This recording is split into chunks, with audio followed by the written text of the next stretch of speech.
सभी संगिनी बहनों को नमस्कार। नवजात शिशु की देखभाल एवं एचबीएनसी के इस सत्र में आप सभी का बहुत-बहुत स्वागत है। इस सत्र में हम चर्चा करेंगे कि नवजात एवं शिशु किसे कहते हैं, नवजात की जन्म से लेकर 28 दिन तक की देखभाल क्यों जरूरी है, आशा द्वारा एचबीएनसी कार्यक्रम पर फोकस करना क्यों आवश्यक है और उससे हम किस प्रकार से मृत्यु दर में कमी ला सकते हैं। एचबीएनसी कार्यक्रम क्या है और उसके संशोधित दिशा निर्देश क्या हैं। नवजात की देखभाल में हमें किन किन बातों का ध्यान रखना चाहिए, माँ एवं नवजात में यदि खतरे के लक्षण हैं तो उसकी पहचान कैसे करेंगे और उनका रेफरल कहाँ करेंगे। साथ ही हम यह भी बात करेंगे कि आशा कार्यकर्ता और संगिनी की एचबीएनसी कार्यक्रम में क्या भूमिका है। नवजात, जिसे हम न्यूबॉर्न भी कहते हैं, जन्म से 28 दिन तक के शिशुओं को नवजात कहते हैं। इसी प्रकार शिशु, जिसे हम इन्फेंट भी कहते हैं, जन्म से लेकर 1 वर्ष तक के बच्चों को हम शिशु कहते हैं। प्रति 1000 जीवित जन्म के सापेक्ष होने वाली 1 वर्ष तक के शिशुओं की मृत्यु को शिशु मृत्यु दर कहते हैं। जन्म से लेकर 28 दिन तक के नवजात शिशुओं को अत्यधिक देखभाल की ज़रूरत होती है, क्योंकि इस दौरान उनकी मृत्यु की संभावना सबसे अधिक होती है। जैसा कि आप देख भी सकते हैं, जितने भी नवजात शिशुओं की मृत्यु होती है उनमें से सबसे ज़्यादा मृत्यु पहले सप्ताह में होती है, यानी कि 74.1% मृत्यु पहले सप्ताह में ही हो जाती है। इसी प्रकार दूसरे सप्ताह में 12.6%, तीसरे सप्ताह में 10% और चौथे सप्ताह में 3%। इसीलिए कहा जाता है कि जन्म के बाद का पहला घंटा, पहला दिन, पहला हफ्ता और पहला महीना अत्यधिक महत्वपूर्ण होता है शिशु के लिए, उसे विशेष देखभाल की ज़रूरत होती है। यदि हम 5 वर्ष तक के बच्चों की मृत्यु के कारणों की बात करें तो सबसे अधिक मृत्यु प्रीमैच्योर जन्म या जन्म के समय कम वजन होने से होती है। इसके साथ ही निमोनिया और डायरिया के कारण भी अत्यधिक मृत्यु की संभावना होती है। यदि हम इन कारणों पर फोकस करें और इस पर समुदाय स्तरीय प्रबंधन करें तो हम बहुत सारी मृत्यु को रोक सकते हैं।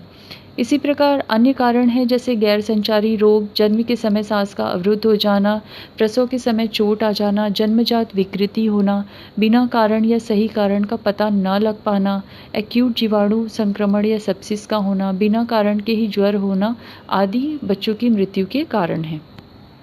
यदि हम नवजात शिशु मृत्यु के मुख्य कारणों की बात करें तो लैंसेट मिलियन डेथ स्टडी 2012 में लगभग 23.5 लाख 5 वर्ष से कम आयु के बच्चों की मौतों की समीक्षा की गई, जिसमें नवजात शिशु मृत्यु के मुख्य कारण इस प्रकार हैं। पहला मुख्य कारण है समय पूर्व जन्मे शिशु या प्रीटर्म बच्चे, जन्म के समय श्वास का अवरुद्ध हो जाना, सेप्सिस होना, निमोनिया होना और जन्मजात विकृति होना। निम्नलिखित उपायों को करके नवजात में होने वाली मृत्यु को रोका जा सकता है। जन्म के तुरंत बाद उचित स्वास्थ्य देखभाल करके, जैसे प्रसव के तुरंत बाद नवजात को जितनी जल्दी से जल्दी हो सके माँ का दूध पिलवाएं, ऊपर का कुछ भी ना दें, बच्चे को कम से कम 3 दिन तक ना नहलाएं, नाल पर कुछ न लगाएं आदि। साथ ही खतरे के लक्षणों की समय पर पहचान कर रेफरल करके, नियमित फॉलोअप करके, कमज़ोर एवं समय पूर्व बच्चे की विशेष देखभाल तथा प्रबंधन करके नवजात की होने वाली मृत्यु की संभावनाओं को कम किया जा सकता है। इस हेतु प्रदेश में एचबीएनसी कार्यक्रम का क्रियान्वयन किया जा रहा है। आशा द्वारा एचबीएनसी पर फोकस करना क्यों आवश्यक है? यदि हम बात करें 1 से 5 वर्ष तक के बच्चों की, तो 1000 की जनसंख्या वाले आशा क्षेत्र में 100 से 120 बच्चे 1 से 5 वर्ष के होते हैं। यदि हम उनको उचित स्वास्थ्य सेवाएं और देखभाल प्रदान करते हैं तो मृत्यु दर में 10% की कमी लाई जा सकती है। इसी प्रकार 1 माह से 12 माह के बच्चे जो एक आशा क्षेत्र में होते हैं वो 25 से 30 बच्चे होते हैं, और यदि हम उनको उचित स्वास्थ्य सेवाएं और देखभाल प्रदान करते हैं तो हम मृत्यु दर में 29% की कमी ला सकते हैं। परंतु यदि हम नवजात यानी जन्म से लेकर 28 दिन तक के शिशु जो कि किसी भी आशा क्षेत्र में 2 से 3 होते हैं, उनको उचित देखभाल और स्वास्थ्य सेवाएं प्रदान करते हैं तो हम मृत्यु दर में 61% की कमी ला सकते हैं। इसीलिए एचबीएनसी पर फोकस करना आवश्यक है। आशा द्वारा इन बच्चों को प्राथमिकता के आधार पर भ्रमण किया जाना चाहिए। आइए अब बात करते हैं कि एचबीएनसी कार्यक्रम क्या है। एचबीएनसी से यहाँ हमारा तात्पर्य है होम बेस्ड न्यूबॉर्न केयर कार्यक्रम, जिसे हम गृह आधारित नवजात शिशु देखभाल कार्यक्रम भी कहते हैं। नवजात शिशु मृत्यु दर में कमी लाने हेतु प्रसवोपरांत माँ एवं नवजात शिशु की देखभाल के लिए होम बेस्ड न्यूबॉर्न केयर कार्यक्रम यानी कि एचबीएनसी का क्रियान्वयन पूरे प्रदेश के सभी जनपदों में किया जा रहा है।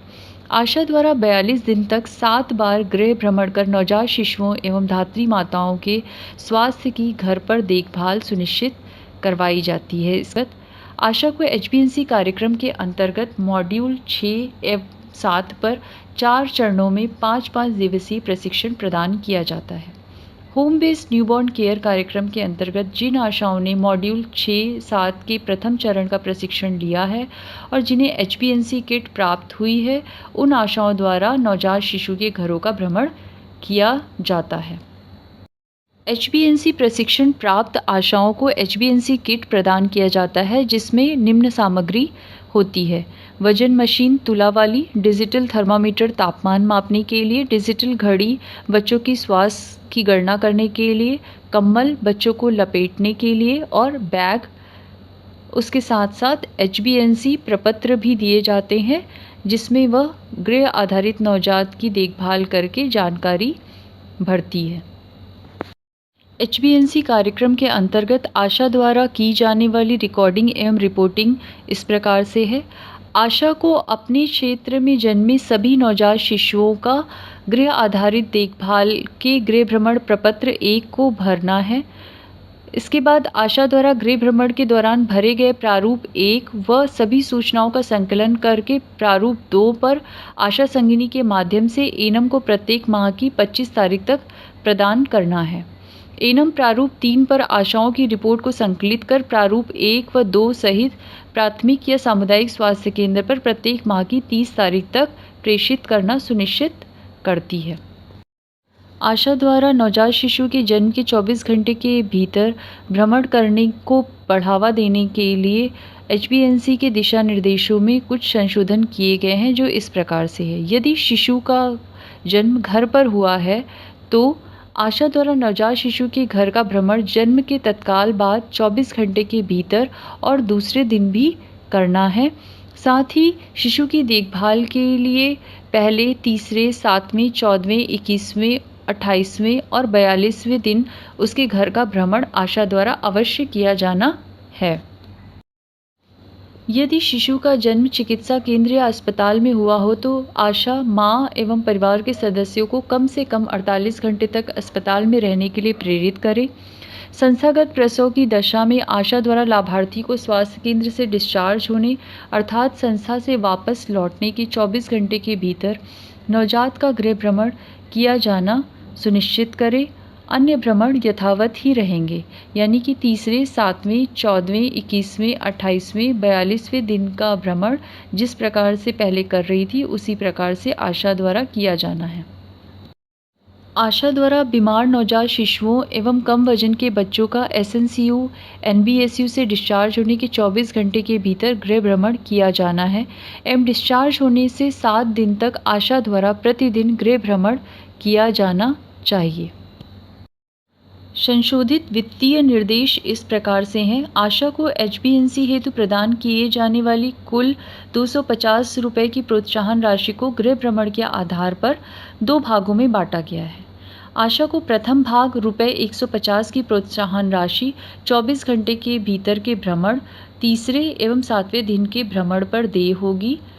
द्वितीय भाग रुपये 100 की प्रोत्साहन राशि शेष भ्रमण 14वें, 21वें, 28वें एवं 42वें दिन पूरा करने पर प्रदान किया जाएगा। यह निर्देश गृह प्रसव एवं संस्थागत प्रसव दोनों के लिए मान्य होगा। एचबीएनसी भ्रमण सुनिश्चित करने के लिए आशा में निम्न कौशल आवश्यक रूप से होने चाहिए।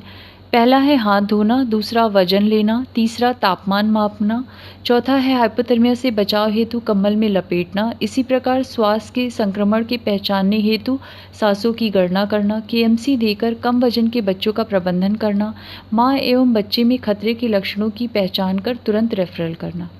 उपरोक्त कौशल आशा के पास होने चाहिए जिससे कि वह HbA1c भ्रमण को प्रभावी रूप से सुनिश्चित कर सकें। जैसा कि चित्र में दिखाया गया है, हाथ धोने के 6 चरण होते हैं जिसे कि आशा को गृह भेंट के दौरान अनुसरण करना है और लाभार्थी एवं परिवार के सदस्यों को भी यह परामर्श देना है कि जब भी बच्चे को लें तो उससे पहले हाथ को साबुन और पानी से अवश्य अच्छी प्रकार से ये 6 चरणों को पालन करते हुए धोएं। दूसरा मुख्य कौशल है नवजात का वजन लेना। जन्म के बाद शिशु का वजन मापना ज़रूरी होता है क्योंकि जन्म के समय के वजन के आधार पर ही शिशुओं की विशेष देखभाल निर्धारित की जाती है। ऐसे नवजात जिनका जन्म के समय वजन 2500 ग्राम से कम होता है, उन्हें कम वजन वाले शिशु कहते हैं। सामान्यतः समय पूर्व जन्मे शिशुओं का जन्म के समय वजन कम होता है और इनमें मृत्यु की संभावना भी अधिक होती है। यदि शिशु का वजन 1800 ग्राम से कम है तो तत्काल SNCU रेफर करने की आवश्यकता होती है। नवजात शिशु का वजन मापने के लिए भार तौलने की रंग संकेत युक्त विशेष मशीन का प्रयोग करना अच्छा रहता है, जो शिशु के वजन को हरे, पीले या लाल रंग में दिखाती है। आइए अब जानते हैं कि नवजात का वजन किस प्रकार से आशा को लेना है और किन बातों का ध्यान रखना है। सबसे पहले आशा को कपड़े की झोली को कांटे के ऊपर चढ़ाना है। उसके बाद तुला के ऊपर लगे हैंडल को पकड़कर तराजू को ज़मीन के ऊपर उठाएं और तराजू की कुंडी को आँखों के एकदम सामने रखना है। पेच को इतना घुमाएं कि पेच का ऊपरी भाग लाल निशान को ढक ले और 0 दिखने लगे। कपड़े की जो झोली है उसको हुक से निकालें और फर्श पर साफ कपड़े पर बिछा लें। शिशु का सही वजन जानने के लिए उसे कम से कम कपड़े पहनाकर झोले में रखें और झोले की दोनों रस्सियां पकड़कर हुक पर चढ़ा दें।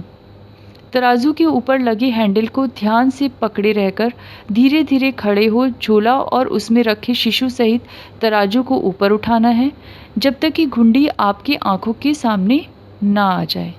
जैसे ही आपकी आंखों के सामने कुंडी आ जाएगी, आपको वजन पढ़ना है। शिशु सहित झोले को धीरे से फर्श पर रखकर और झोले को हुक से निकालेंगे। शिशु को झोले में से निकालें और उसकी माता को दे दें और जो भी वजन आया है उसको दर्ज करें और साथ ही माँ एवं परिवार के सदस्यों को भी बताएं कि बच्चे का वजन कितना है। यदि बच्चा कम वजन है तो उसे किस प्रकार से कंगारू मदर केयर दिया जाना है, स्तनपान किस प्रकार से कराना है। यदि रेफरल की आवश्यकता है तो उसे रेफ़र करें। तीसरा मुख्य कौशल जो HbA1c भ्रमण में आशा के लिए आवश्यक है वह है नवजात का तापमान मापना। आइए जानते हैं कि नवजात का तापमान किस प्रकार से लेंगे। सबसे पहले थर्मामीटर को उसके केस से निकालें, चौड़े छोर से पकड़ें और चमकीले किनारे को स्प्रिट की भीगी रुई से साफ करें। थर्मामीटर को ऑन करके गुलाबी बटन दबाएं। आपको थर्मामीटर में बनी खिड़की में 188.8 चमकता दिखेगा, जिसके बाद डैश, उसके बाद पिछली बार लिया गया तापमान, उसके बाद 3 डैश डैश डैश और ऊपरी दाहिनी किनारे पर F दिखाई देगा। थर्मामीटर को सीधा पकड़ें और चमकीले किनारे को शिशु की बगल में लगाएं। भुजा को बगल में सटाकर पकड़ें, ऐसे ही रहने दें, स्थिति को बदलें नहीं। जब थर्मामीटर तापमान दर्ज कर रहा होगा तो आपको प्रत्येक 4 सेकंड पर बीप की आवाज़ सुनाई देगी। जब आपको बीप की लगातार 3 छोटी आवाज़ें सुनाई दे तो थर्मामीटर को देखें। जब F चमकना बंद हो जाए और नंबर स्थिर हो जाए तो थर्मामीटर निकाल लें। जो भी तापमान शिशु का आया है उसे माँ एवं परिवार के सदस्यों को बताएं और स्वयं भी अपने पास नोट करें। नवजात की सांसों की गणना करना HbA1c कौशल का एक मुख्य भाग है। आशा किस प्रकार से जानेगी कि नवजात की सांसें सामान्य हैं या असामान्य हैं।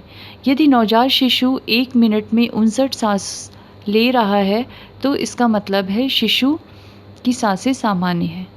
यदि नवजात शिशु 1 मिनट में 60 या 60 से ज़्यादा सांसें ले रहा है तो इसे हम तेज़ सांसें मानेंगे, यह असामान्य है।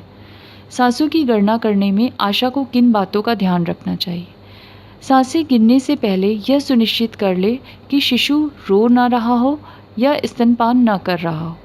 सांसों की गिनती के लिए छाती को खुला रखें। HbA1c किट में दिए गए डिजिटल घड़ी का उपयोग 1 मिनट हुआ या नहीं यह देखने के लिए करें और उसी से सुनिश्चित करें कि 1 मिनट में कितनी सांसें नवजात ले रहा है। सांसें पूरे 1 मिनट तक गिननी है। कम से कम 2 बार सांसों की गिनती करके ही निर्णय लें कि सांसें सामान्य हैं या तेज हैं। अभी तक हमने जाना कि आशा के पास क्या क्या आवश्यक कौशल होने चाहिए गृह आधारित नवजात की देखभाल के लिए। आइए जानते हैं कि आवश्यक नवजात देखभाल क्या है और आशा को किन बातों का परामर्श देना चाहिए जब भी वह गृह भेंट के लिए जा रही है। सबसे पहली बात, आशा को लाभार्थी एवं परिवार के सदस्यों को यह बतानी है कि बच्चे को साबुन पानी से हाथ धोकर ही छूना है। आशा स्वयं भी इसका अनुसरण करे और माँ को भी हाथ धोने के तरीके को बताए। बच्चे को जन्म के तुरंत बाद नहीं नहलाना है। कम से कम बच्चे को 3 दिन तक ना नहलाएं। यदि कम वजन का बच्चा है तो उसे 7 दिन तक नहीं नहलाना है। बच्चे को साफ़ सूखे कपड़े में से पोंछकर और उसको साफ़ सूखे कपड़े में लपेट कर रखें। नाल पर कुछ ना लगाएं। शिशु को माँ की त्वचा के संपर्क में रखें। बच्चे को जन्म के तुरंत बाद माँ का ही दूध पिलाने के लिए प्रोत्साहित करें और बच्चे का वजन करें। यदि प्रीमैच्योर या कम वजन का बच्चा है तो उसे SNCU या NBSU तत्काल रेफ़र करेंगे। माँ एवं परिवार के सदस्यों को यह सलाह दें कि नवजात शिशु को केवल 6 माह तक माँ का ही दूध पिलाएं। ऊपर का शहद, घुट्टी, पानी, बकरी का दूध, गाय का दूध उसे कुछ भी नहीं देना है। इसके साथ साथ आशा यह भी सुनिश्चित करेगी कि यदि बच्चे का जन्म संस्थागत हुआ है तो नवजात शिशु को इंजेक्शन विटामिन K दिया जाना चाहिए। खासकर कि जो प्री टर्म वाले बच्चे हैं उनको विटामिन K का इंजेक्शन अवश्य मिल जाए। आशा यह भी सुनिश्चित करे कि नवजात शिशु को जन्म के समय जो आवश्यक टीके यानी कि BCG, OPV, हेपेटाइटिस B दिया जाना है वो भी उसको मिल जाए। आशा को HbA1c भ्रमण के दौरान नवजात और माँ में होने वाले खतरे के लक्षणों की पहचान कर उन्हें रेफरल भी करना है। तो आइए जानते हैं कि नवजात में क्या क्या खतरे के लक्षण हो सकते हैं। सबसे पहला है कि यदि शिशु अत्यधिक रो रहा है और सुस्त पड़ जा रहा है तो ऐसी स्थिति में उसे कोई दिक्कत हो सकती है। बच्चा जो भी स्तनपान कर रहा है वो उल्टी कर दे रहा है या कुछ भी ठीक से पी नहीं पा रहा है, ऐसी स्थिति में भी बच्चे को कोई जटिलता हो सकती है। या बच्चे को अत्यधिक बुखार है या शरीर ठंडा पड़ रहा है तो भी बच्चे में खतरे के लक्षण हो सकते हैं। यदि शिशु का तापमान 99 डिग्री फ़ारेनहाइट यानी कि 37.2 डिग्री सेल्सियस से अधिक हो तो शिशु को ज्वर है। यदि नवजात के शरीर का तापमान 95.9 डिग्री फ़ारेनहाइट या 35.4 डिग्री सेल्सियस से कम है तो इसका मतलब है कि बच्चे को ठंडा बुखार यानी कि हाइपोथर्मिया हो सकता है, उसको तत्काल रेफ़र किया जाना चाहिए। इसके अलावा पसली चलना, सांस लेने में कठिनाई के साथ गड़गड़ाहट की आवाज़ आना या तेज़ सांसें चलना 60 प्रति मिनट या अधिक सांसें होने पर भी खतरे के लक्षण हो सकते हैं। इसके अतिरिक्त नाल के आसपास लाल होना, मवाद आना, आँख में संक्रमण आदि का होना भी नवजात में खतरे के लक्षण हो सकते हैं। यदि बच्चे को पीलिया है या उसे झटके आ रहे हैं, दौरे पड़ रहे हैं तो ऐसी स्थिति में भी उसको तत्काल रेफ़र किया जाना चाहिए। जन्म से लेकर 1 वर्ष तक के बीमार बच्चों को एम्बुलेंस द्वारा 102, 108 के माध्यम से अस्पताल लाने ले जाने की सुविधा जननी शिशु रक्षा कार्यक्रम के अंतर्गत निःशुल्क प्रदान की जाती है। जब भी आप गृह भेंट के लिए जा रहे हैं तो परिवार एवं लाभार्थी को इसके बारे में अवश्य बताएं जिससे वो इसका लाभ उठा सकें और समय से अस्पताल पहुंचकर उचित उपचार ले सकें। बीमार नवजात बच्चों की ट्रैकिंग के लिए सरकार द्वारा वर्ष 2020-21 में आशा संगिनियों को प्रोत्साहित करने के लिए नवीन प्रतिपूर्ति राशि स्वीकृत की गई है, जो निम्न गतिविधियों को संचालित करने के बाद संगिनी को देय होगी।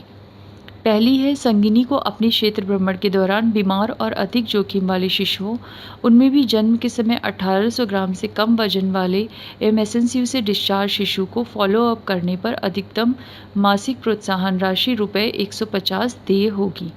इसी प्रकार संगिनी के क्षेत्र में यदि उसकी आशाओं दौरान बीमार नवजात को एचबीएनसी भ्रमण के दौरान रेफ़र किया जाता है या एनआरसी से डिस्चार्ज बच्चों का फॉलोअप सुनिश्चित किया जाता है, तो भी संगिनी को अधिकतम मासिक प्रोत्साहन राशि रुपये 100 देय होगी। आइए अब नवजात में होने वाले कुछ और खतरे के लक्षणों की पहचान एवं प्रबंधन के बारे में चर्चा करते हैं। सबसे पहले हम बात करेंगे नवजात में होने वाले बर्थ एस्फिक्सिया, जिसे हम सांस में घुटन भी कहते हैं। सांस में घुटन की पहचान हम कैसे कर सकते हैं? यदि शिशु जन्म के समय रोता नहीं है, बहुत धीमी आवाज़ में रोता है या सांस नहीं लेता है या बहुत धीमे सांस ले रहा है, तो ऐसी स्थिति में हम कह सकते हैं कि बच्चे में बर्थ एस्फिक्सिया है। और अधिकतर मृत्यु का जो कारण देखने को मिलता है जन्म के तुरंत बाद, वो बर्थ एस्फिक्सिया ही होता है, जिसे हमें समय से पहचान कर उसका प्रबंधन किया जाना चाहिए। क्या कारण हो सकते हैं बर्थ एस्फिक्सिया के? प्रसव में अधिक समय लगना, प्रसव कठिनाई से होना, प्रसव समय से पूर्व होना यानी प्रसव 8 माह 14 दिन से पहले हो जाना, पानी की झिल्ली यदि फट गई हो और द्रव की मात्रा कम रह गई हो, एमनियोटिक द्रव जो है वो पीला या हरा और गाढ़ा हो, प्लेसेंटा पहले बाहर आया हो या शिशु की गर्दन की चारों तरफ कस के लिपटा हुआ हो। शिशु का जन्म ऐसी स्थिति में हुआ जब उसका सिर पहले बाहर नहीं आया और पहले उसका पैर बाहर आया, तो ऐसी स्थिति में सांस में घुटन हो सकता है नवजात में। यदि सांस में घुटन होती है तो क्या परिणाम हो सकते हैं? जन्म के समय शिशु मृत हो सकता है, उसकी जन्म के तत्काल या कुछ दिनों बाद मृत्यु हो सकती है, बच्चा दूध पीने में असमर्थ हो सकता है। ऐसे नवजात यदि जीवित भी रह जाते हैं तो उनमें मंदबुद्धि होने की संभावना अधिक होती है, मिर्गी के दौरे पड़ना, मांसपेशियों में ऐंठन होना, चलने तथा हाथ पैर हिलाने में कठिनाई की संभावना अधिक होती है। नवजात में होने वाली शिशुओं की मृत्यु का एक मुख्य कारण है संक्रमण होना, जिसे हम सेप्सिस भी कहते हैं। नवजात शिशुओं में यह फेफड़ों, मस्तिष्क और रक्त में हो सकता है। संक्रमण की पहचान किस प्रकार से करेंगे? शिशु के हाथ पैर शिथिल हो गए हो, दूध पीना बंद कर दिया हो, छाती में धसाव हो रहा हो, बुखार हो, छूने से ठंडा महसूस हो, तो नवजात शिशु को तत्काल चिकित्सक के पास ले जाना चाहिए। क्या कारण हो सकते हैं सेप्सिस के?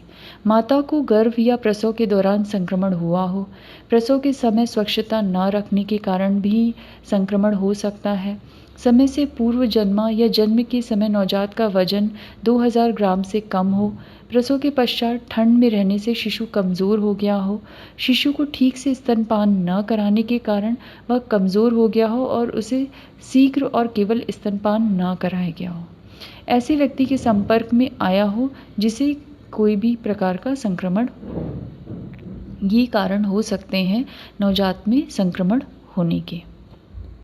संक्रमण के उपचार के लिए समुदाय स्तर पर क्या कर सकते हैं? माता पिता को शिशु के इलाज के लिए निकटतम प्राथमिक स्वास्थ्य केंद्र में जाने की सलाह दें। यदि वो ना जाना चाहें या जाने में असमर्थ हो तो उन्हें उपकेंद्र पर कार्यरत एनम दीदी के पास प्रारंभिक उपचार के लिए अवश्य भेजें। यदि यह भी संभव न हो तो पूरे समय के जन्मे नवजात शिशु को 1/4 चाय के चम्मच कोट्राइमोक्साजोल घोल दिन में 2 बार 7 दिनों तक, उसी प्रकार समय पूर्व जन्मे शिशुओं को 10 दिनों तक ये दिया जाना है। शिशु को चिकित्सा केंद्र कब भेजा जाना चाहिए? यदि शिशु को स्तनपान करने में कठिनाई हो रही हो, 24 घंटे तक एंटीबायोटिक देने के बाद भी शिशु की स्थिति में कोई परिवर्तन ना हुआ हो, पहले दिन पीलिया दिखाई दे या पीलिया 14 दिनों के बाद भी कम ना हो, साथ ही नाक, मुंह या मलद्वार से रक्तस्राव हो, ऐंठन या दौरे पड़ते हों, 24 घंटे तक गर्माहट देने के बाद भी शरीर का तापमान 95 डिग्री फ़ारेनहाइट से कम बना रहे, तो ऐसी स्थिति में बच्चे को तत्काल चिकित्सा केंद्र भेजना चाहिए। आइए अब बात करते हैं श्वास में संक्रमण की, जिसे हम ARI यानी कि एक्यूट रेस्पिरेटरी इन्फेक्शन भी कहते हैं। इसकी पहचान कैसे करेंगे? शिशु को यदि खांसी है या सांस लेने में कठिनाई हो रही है तो पूछें कि ऐसा उसे कब से हो रहा है। कोई भी खांसी या बुखार यदि 3 दिनों से ज़्यादा समय से हो रहा है तो उसे तत्काल अस्पताल भेजना चाहिए। श्वास में संक्रमण होने पर शिशु की छाती का अंदर की ओर धंसाव आपको किस प्रकार से देखना है? शिशु को खांसी या सांस लेने में कठिनाई हो, यदि उसकी छाती में अंदर की ओर धंसाव है तो शिशु को निमोनिया हो सकता है। 1 वर्ष से कम उम्र का शिशु जब सामान्य स्थिति में सांस लेता है और जब वह सांस अंदर खींचता है तो उसकी पूरी छाती, ऊपरी तथा निचला हिस्सा तथा उदर का भाग बाहर की ओर निकलते हैं। बच्चे में छाती का धंसाव होता है तब शिशु के सांस अंदर खींचने पर छाती का निचला हिस्सा अंदर की ओर जाता है। छाती में किसी भी प्रकार का धंसाव होने पर शिशु को हमें तत्काल अस्पताल भेजना चाहिए।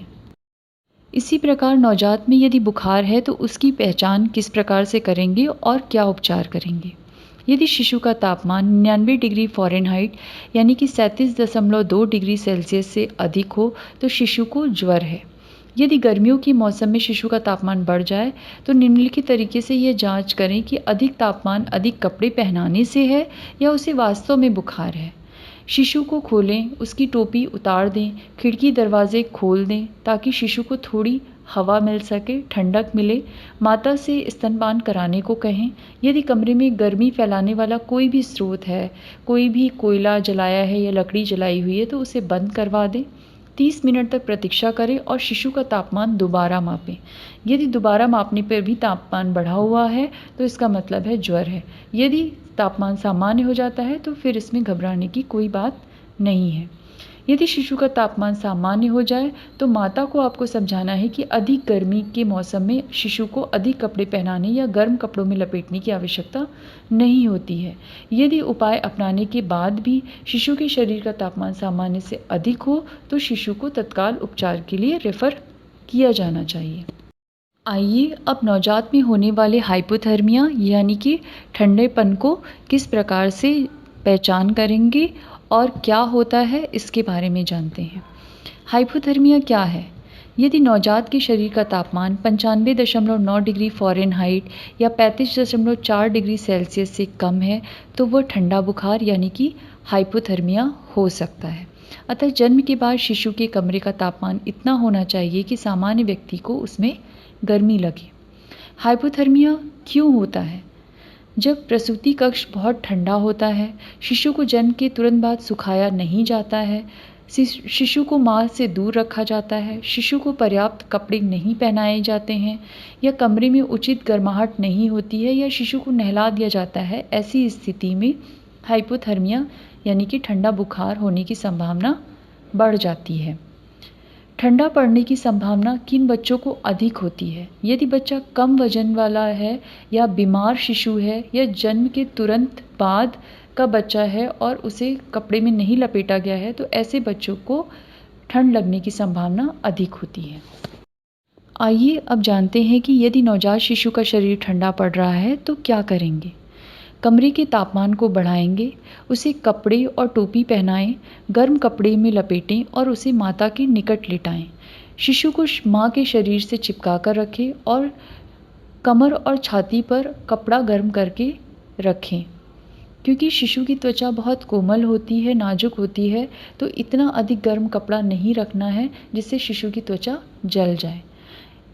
गर्म कपड़ा कमर और छाती पर तब तक रखना है जब तक शिशु का तापमान सामान्य ना हो जाए। शिशु को स्तनपान जारी रखें ताकि उसका रक्त शर्करा का स्तर कम ना हो।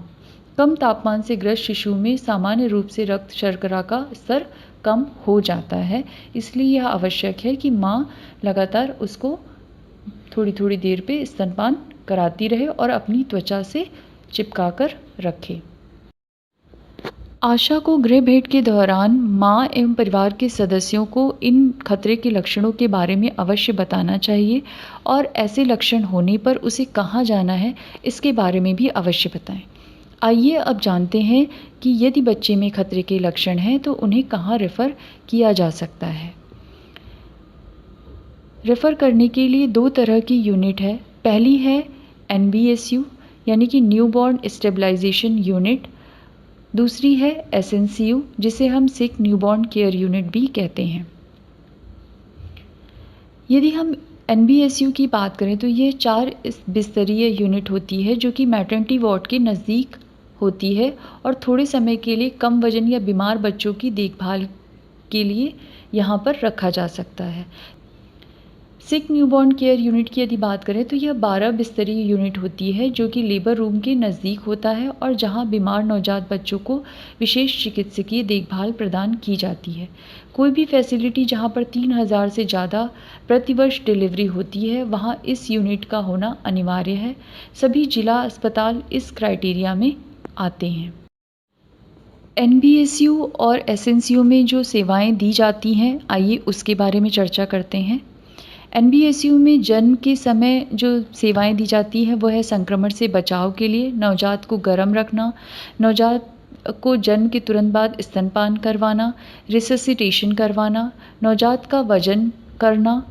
यदि बच्चा सामान्य है तो उसको स्तनपान और फीडिंग का सपोर्ट दिया जाता है। यदि बच्चा बीमार है यानी कि कम वज़न के बच्चों का प्रबंधन वहाँ पर किया जाता है। 1800 ग्राम से अधिक वज़न का यदि बच्चा है और कोई अन्य जटिलता नहीं है तो ऐसे बच्चों का प्रबंधन NBSU में किया जा सकता है। हाइपर बिलीरुबिनेमिया होने पर नवजात को फोटोथेरेपी के लिए सुविधा वहाँ पर मिल जाती है। नवजात में यदि किसी प्रकार का संक्रमण है तो उसका प्रबंधन हो जाता है। बीमार बच्चों को स्टेबलाइज करके रेफ़र करना, इसके साथ ही टीकाकरण सेवाएं भी वहाँ पर दी जाती हैं। SNCU में भर्ती के मानक क्या-क्या हैं? SNCU में जिन बीमार बच्चों को भर्ती किया जाता है वो इस प्रकार से हैं। यदि बच्चे का वज़न जन्म के समय 1800 ग्राम या उससे कम वज़न है तो ऐसे नवजात शिशुओं को SNCU में भर्ती किया जाता है।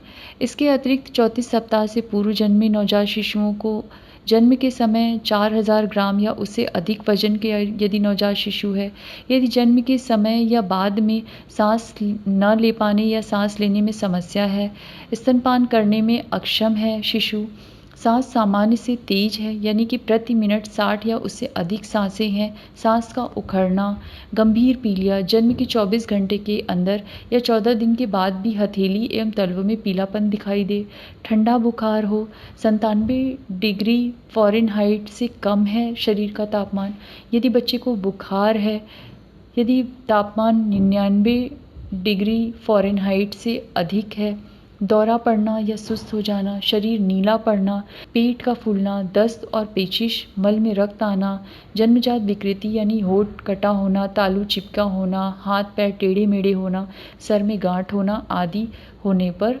ऐसे नवजात बच्चों को SNCU में भर्ती किया जाता है और वहाँ पर उनका उचित प्रबंधन किया जाता है। डिस्चार्ज होने के बाद समुदाय स्तर पर उनका समय समय से फॉलोअप किया जाता है।